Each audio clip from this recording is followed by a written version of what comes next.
지금 우리는 무너지는 세상에 서 있습니다. 우크라이나에선 여전히 드론과 포탄이 오가고 중동의 하늘에는 미사일이 날아다니며 미국은 이란의 핵시설을 정밀 폭격했습니다. 혼돈은 더 이상 뉴스가 아니라 현실입니다. 그런데 이 혼란은 진정 파괴만일까요? 수천 년 전 인류는 이미 이 순간을 예언하고 있었습니다. 그것은 신화들을 보면 알게 됩니다. 파괴는 종말이 아니라 다시 쓰는 시작입니다. 그 첫 번째 이야기는 재 속에서 태어난 불사조 피닉스입니다. 피닉스는 그저 그리스 신화 속 새가 아닙니다. 그 기원은 고대 무이집트의 벤누라는 신성한 새에서 시작됩니다. 베누는 태양신 라의 영혼으로 시간의 흐름과 재생을 상징하고 헬리오폴리스의 신성한 나무에 둥지를 틉니다. 이 상징은 그 후 그리스 신화 속 피닉스로 이어집니다. 피닉스는 수백 년을 살고 스스로 불꽃 속에 몸을 던져 타오른 후 재로부터 다시 태어나는 존재로 그려집니다. 이후 로마 제국은 피닉스를 부활과 영속의 상징으로 채택했고 중세에는 그리스도의 부활 상징으로까지도 연결됩니다. 우리는 지금 불에 타고 있습니다. 그러나 피닉스가 되어 날아오를 수 있는 시간은 오직 지금뿐입니다. 두 번째, 파괴와 창조의 춤 시바. 인도 철학에서 시바는 파괴의 신입니다. 세상의 질서를 무너뜨리는 존재. 하지만 그 파괴는 단순한 파괴가 아닙니다. 시바는 우주의 순환을 위해 춤을 추고 그 춤은 탄다바이라 불리며 별과 행성을 움직입니다. 그 파괴는 새로운 창조의 예고입니다. 시바는 무너뜨립니다. 그러나 그 손끝은 새로운 세계를 향해 열려 있습니다. 파괴는 끝이 아니라 의식의 환생입니다. 세 번째, 그리스 신화의 크로노스는 시간 그 자체입니다. 그는 자신의 자식들을 삼켜 미래를 억압하고 과거에 붙잡힌 세계를 상징합니다. 그러나 제우스는 삼켜진 자식 중 하나로 그 억압의 뱃속에서 깨어나 아버지를 전복하고 새로운 시대의 질서를 시작합니다. 크로노스는 우리를 삼켰습니다.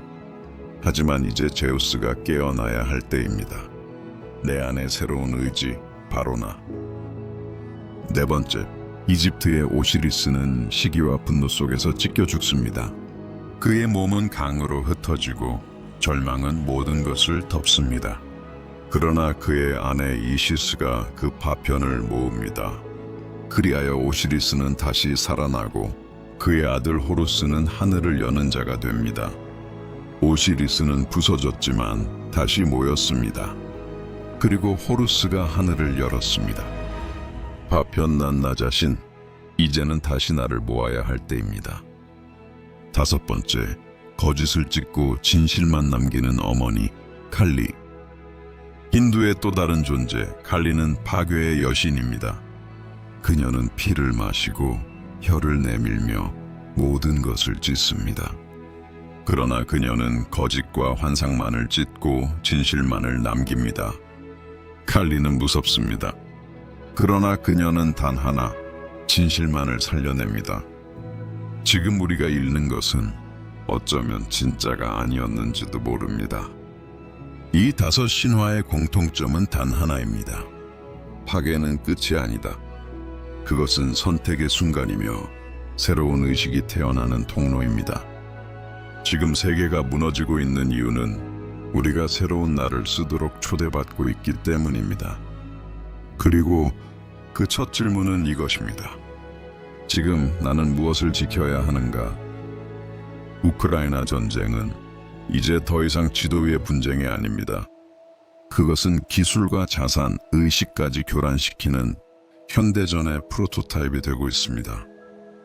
2025년 6월, 러시아군은 동부전선의 전략 요충지 코스티안티니브카를 점령했습니다.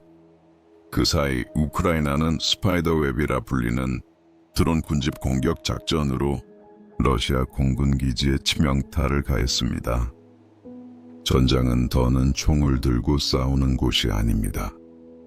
드론, AI, 사이버, 에너지, 심리전이 혼합된 복합전장입니다. 양측의 민간인과 병사 사망자는 수십만 명에 이르렀고 도시와 마을은 초토화되었습니다. 그러나 가장 큰 피해는 눈에 보이지 않는 전선에 있습니다. 국제 곡물 공급이 차단되며 세계 식량 인플레이션이 악화되었고 전기료와 가스비가 상승하며 수많은 가게가 침묵 속에 무너지고 있습니다. 이 전쟁의 진짜 전장은 바로 당신의 통장 안과 당신의 감정 안에 있습니다. 그리고 또 하나의 불씨는 중동에서 터졌습니다. 2025년 6월 21일 현지 미국은 세계를 놀라게 한 군사 작전을 감행합니다. 이란의 핵시설 3곳 포도, 나탄스, 에스파한에 B2 스텔스 폭격기와 토마호크 미사일을 동시에 투입한 정밀 타격 작전이 단행된 것입니다. 이란은 즉각 미사일 보복 공격을 감행했고 이스라엘과 레바논 국경, 예멘 해상, 이라크 북부까지 폭발의 반향이 확산되었습니다. 이 전쟁은 더 이상 한 나라의 분노가 아닙니다. 글로벌 금융의 신뢰, 에너지의 흐름, 심지어 종교 간 긴장까지 뒤흔드는 의식과 문명의 지각 변동입니다.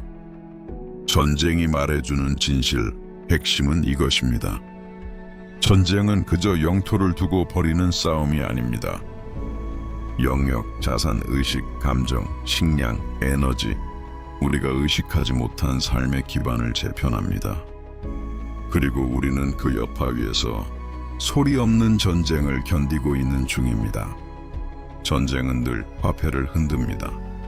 우리가 매일 사용하는 돈, 그 가치는 신뢰라는 이름의 집에 살고 있죠.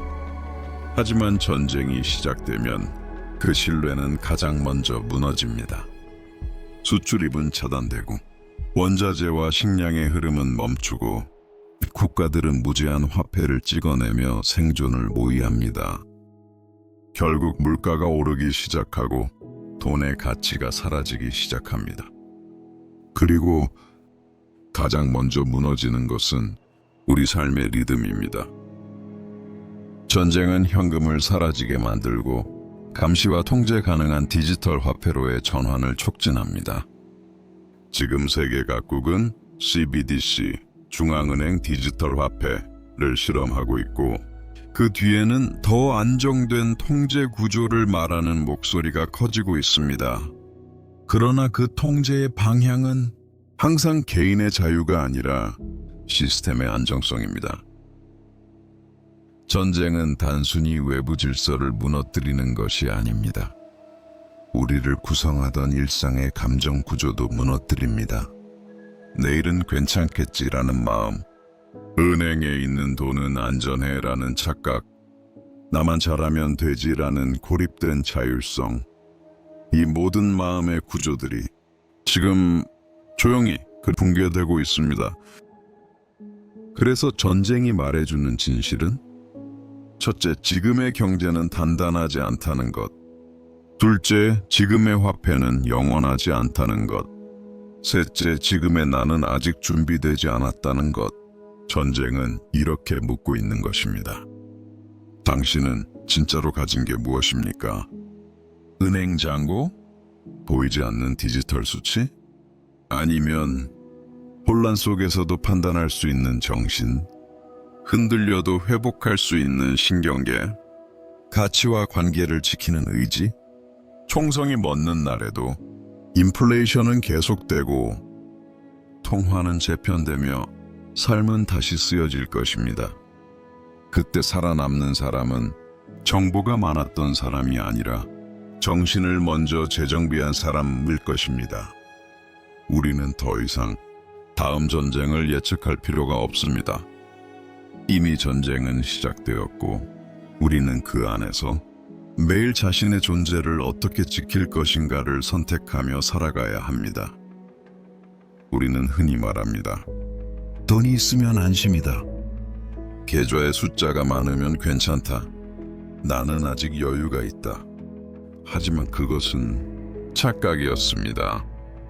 인플레이션은 가격이 아니라 질서의 붕괴입니다. 인플레이션은 단순한 물가 상승이 아니라 우리가 신뢰하고 살아온 질서가 조용히 그러나 확실히 무너지고 있다는 신호입니다. 마트의 가격표는 매주 바뀌고 커피 한 잔은 어제보다 더 비싸며 고정된 월급은 아무것도 고정해주지 않습니다. 인플레이션은 말없이 우리에게 묻습니다. 당신의 삶은 지금도 같은 가치를 유지하고 있습니까? 역사 속 붕괴된 화폐들. 1923년 독일. 우유 한 잔이 아침과 저녁 가격이 다르던 시절. 2018년 베네수엘라. 1조 볼리바르가 달걀 한 개의 가치.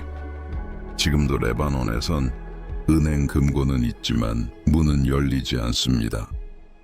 돈은 있지만 쓸 수 없음. 이 당신을 삼킨다면 그건 과연 자산일까요? 인플레이션은 공포를 먹고 자랍니다. 그 공포는 시스템을 타고 확산됩니다. 지금 안 사면 더 오를 거야. 이 돈 그냥 두면 종이 쪼가리 되는 거 아니야? 나만 뒤처지는 건 아닐까? 그리고 사람들은 사재기를 시작하고 투자를 넘어 도박을 시작합니다. 자산은 사라지지 않지만 정신이 무너지기 시작하는 순간입니다. 인플레이션이 드러내는 진실은 이것입니다. 인플레이션은 묻지 않습니다. 얼마나 많이 가졌는가? 그 대신 이렇게 묻습니다. 당신은 지금 얼마나 명확히 보고 있습니까? 당신은 당신의 삶을 제어할 수 있는가? 결론을 보자면 인플레이션은 단순한 경제 문제가 아닙니다. 그것은 현실을 인식하는 나와 불안에 휩싸인 나의 경계선을 무너뜨리는 현상입니다. 그리고 그 경계가 무너질 때 가장 먼저 사라지는 것은 통장 속 숫자가 아니라 자기 자신에 대한 신뢰입니다. 이제 진짜 자산을 지켜야 할 때입니다. 그 자산은 숫자가 아니라 판단력, 감정의 균형, 그리고 현실을 직시하는 정신의 힘입니다. 우리는 종종 자산을 이렇게 정의합니다. 집, 예금, 주식, 금, 코인, 그리고 그 모든 것의 공통점은 외부에 있다는 것입니다. 그러나 진짜 위기가 닥쳤을 때 우리는 깨닫게 됩니다. 내 자산이라고 믿었던 것들 대부분이 사실은 내 것이 아니었다는 것을. 우리가 지키려는 것은 무엇입니까? 집입니까? 돈입니까? 아니면 그 돈과 집이 지켜주는 삶의 안정감입니까? 우리가 지켜야 할 것은 단순한 자산이 아니라 그 자산이 의미해주는 내 삶의 중심입니다. 전쟁과 인플레가 말해주는 경고는 분명합니다. 외부의 자산은 언제든 변할 수 있습니다. 가치가 폭락하고 접근이 막히고 제도에 의해 묶일 수 있습니다.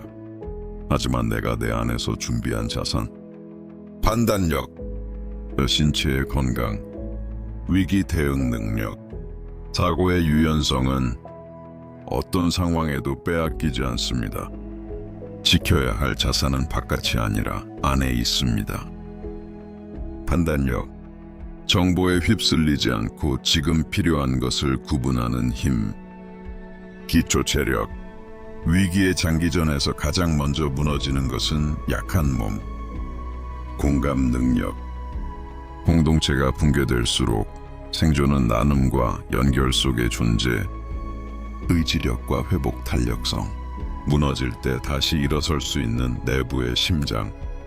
자산은 수치가 아니라 구조입니다. 우리는 자산을 얼마냐로만 보아왔지만 이제는 어떻게 연결되어 있느냐가 중요합니다. 1억 원이 있어도 쓸 수 없다면 무용지물입니다. 다양한 자산을 조금씩 갖고 그것을 어떻게 움직일 수 있는지, 어디에 어떻게 연결되어 있는지가 자산의 미래를 결정합니다. 진짜 대비는 숫자가 아닌 구조, 외부가 아닌 중심에 있습니다. 바깥이 요동쳐도 중심을 잃지 않는 사람, 그가 결국 지켜내는 사람이 됩니다. 여러분께 묻겠습니다. 당신의 자산은 어디에 있습니까? 그리고 그것은 당신의 것입니까? 위기는 갑자기 오지 않습니다. 사실 위기는 계속해서 신호를 보냅니다. 다만 우리는 그것을 무시하거나 오해하거나 지연시킬 뿐입니다. 무너지는 사람들에겐 몇 가지 공통점이 있습니다. 정보만 축적하고 판단은 미룹니다. 좀 더 지켜보자. 다들 아직 안 움직였잖아. 그렇게 미루다가 기회는 지나가고 현실은 훨씬 더 나빠진 뒤에야 행동을 시작합니다. 그리고 자신만은 예외라고 믿습니다. 나는 괜찮을 거야. 그건 뉴스 속 이야기야. 그렇게 믿고 싶지만 위기는 항상 준비 없는 자를 향해 먼저 움직입니다. 또한 내면의 공허를 외부 자산으로 채우려 합니다. 불안이 밀려오면 더 많은 정보를 찾고 더 큰 돈을 원하며 더 빠른 수익을 쫓습니다. 그러나 그것은 불안의 구조를 바꾸지 않습니다. 준비 없는 사람들의 깊은 공통점은 현실 회피입니다. 불안하다는 것은 느끼지만 그 불안에 이름을 붙이지 못하고 그 원인을 외부 탓으로만 돌립니다.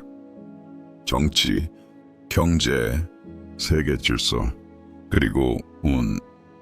그러나 한 번이라도 이 질문을 스스로에게 던져본 적 있나요? 나는 지금 무엇을 회피하고 있는가?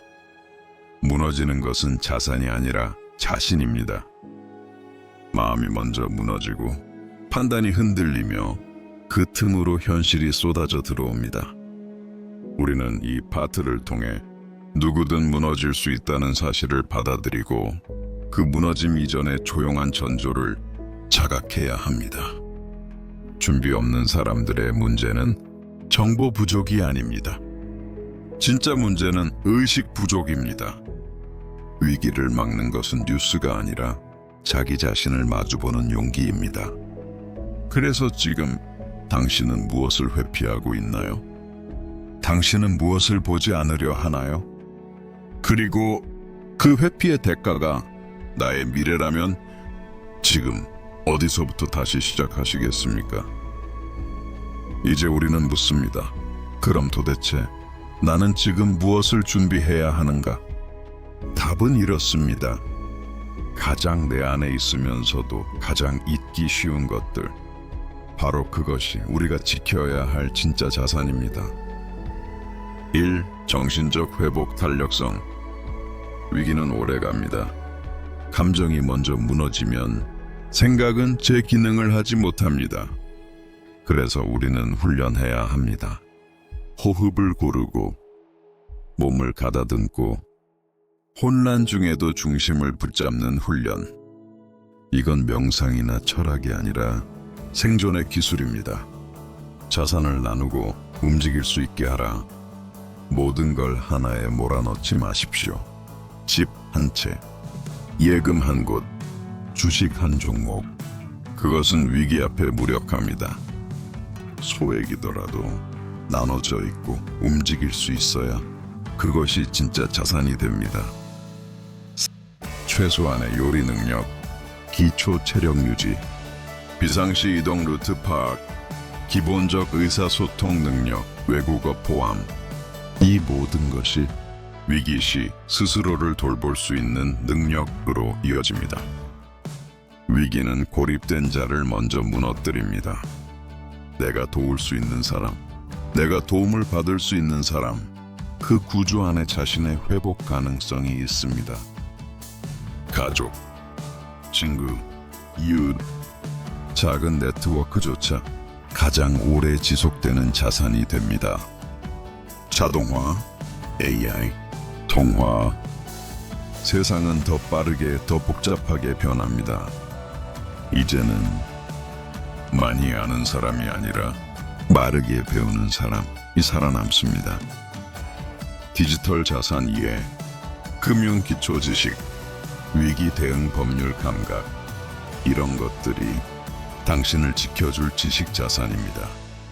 지금 우리가 준비해야 하는 것은 억 단위의 돈이 아닙니다.